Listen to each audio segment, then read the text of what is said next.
మరియు మీరు యుద్ధములను గూర్చి యుద్ధ సమాచారమును గూర్చి వినబోదు.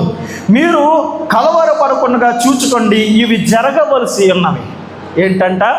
మీరు యుద్ధముల గురించి వింటారు, యుద్ధ సమాచారం గురించి వింటారు. ఇప్పుడు ప్రస్తుతం ఉన్నటువంటి పరిస్థితుల్లో మీరు ఎక్కువగా వింటున్నటువంటి మాటలు ఏంటో తెలుసా? యుద్ధ. Israel, Iran, Iraq, America, Jordan, ఇవన్నీ కూడా ఈరోజు మంటల్లో మాడిపోతూ ఉన్నాయి.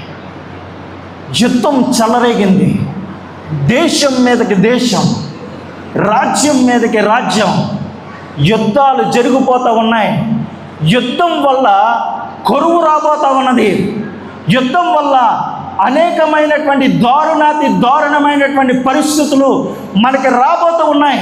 సార్, యుద్ధం ఎక్కడో జరుగుతుందండి, దానివల్ల మనకు వచ్చినటువంటి నష్టం ఏంటి అని అంటే, ఇక్కడ కూర్చున్నవారు దాని నష్టాన్ని అనుభవించట్లేదు అన్నటువంటి వారు ఎవరైనా ఉన్నారా? ఒకవేళ ఎవరైనా ఉంటే మీరింట్లో వంట వండట్లేదని అర్థం, మీరు రోడ్డు ఎక్కట్లేదని అర్థం. అర్థమైందా?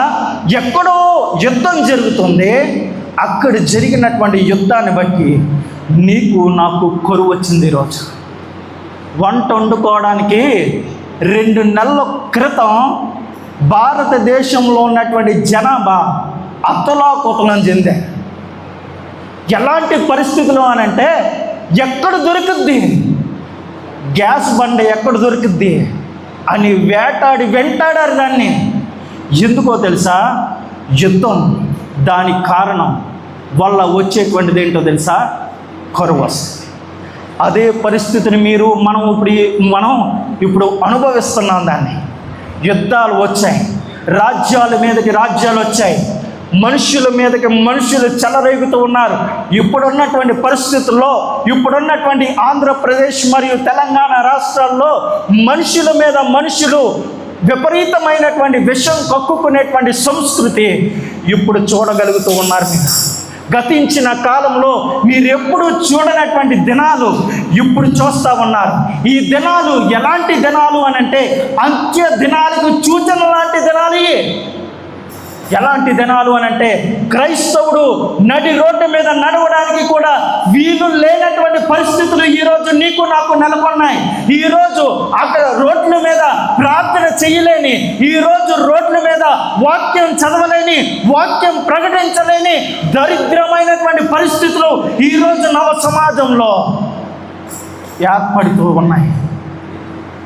ఎలాంటి పరిస్థితులు అనంటే, కులం మీదకి కులం, మతం మీదకి మతం, వర్గం మీదకి వర్గం, ప్రాంతం మీదకి ప్రాంతం, గుంపు మీదకి గుంపు ఈరోజు దాడి చేసుకుంటున్నటువంటి పరిస్థితులు, ఈరోజు అత్యంత క్రూరమైనటువంటి పరిస్థితులు ఎదుర్కొంటూ ఉన్నాం.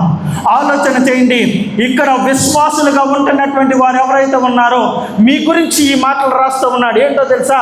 ఇదిగో మీకు శ్రమ కలుగుద్ది, మిమ్మల్ని చంపడానికి వస్తారు, మీరు చచ్చిపోతారు. మీకు శ్రమ కలుగుద్ది, మీరు చంపబడతారు. ఈరోజు దేవుని యొక్క ఆధీనంలో హతసాక్షులుగా కాబడుతున్నటువంటి వారు అనేకులు. 2-3 రోజుల క్రితం 3 అద్భుతమైనటువంటి దైవ సేవకుల్ని కారులో పెట్టి చంపేశారు. ఇది మీకు ఎవరికి తెలియదు. ఎందుకు అనంటే, మనం కళ్ళు మూసుకున్నాం. దాడి జరుగుతూ ఉన్నది. క్రైస్తవుల మీద విపరీతమైనటువంటి కక్ష ఈరోజు చూడగలుగుతూ ఉన్నాం. విపరీతమైనటువంటి దౌర్జన్యాలు, విపరీతమైనటువంటి కష్టతరమైనటువంటి పరిస్థితులు ఈరోజు క్రైస్తవుడు ఎదుర్కొంటూ ఉన్నాడు. దానిని బట్టి నీవు నేను ఆలోచన చేసుకోవాల్సింది, ఇది చివరి దినం. ఇవి చివరి దినాలు. యుగ సమాప్తి దినాల్లో నీవు నేను బ్రతుకుతూ ఉన్నాం. ఎంతకాలం కళ్ళు మూసుకుంటాం, ఎంతకాలం అవిశ్వాసులుగానే బ్రతికేస్తాం, ఎంతకాలం మనకున్నటువంటి విశ్వాసముతోనే మనం బ్రతికేస్తాం. కళ్ళు తెరిచి సమాజాన్ని చూడవా, కళ్ళు తెరిచి ప్రపంచాన్ని చూడవా, కళ్ళు తెరిచి ఈ లోకాన్ని చూడవా? ఏం జరుగుతుంది ఈ లోకంలో?